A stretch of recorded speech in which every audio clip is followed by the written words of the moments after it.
संसार रे आमर जेते प्रकार दुख रही, जदि आमे दुख रु मुक्त होगा चाहूँ ताहले एकमात्र उपाय आमको भगवान हरि को संतुष्ट करने को।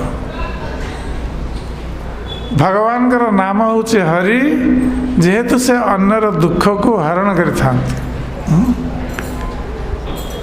आमे संसार रे कहीं दुख भोग करूँ ना निजर पूर्वजन्मर पाप कर्म हेतु।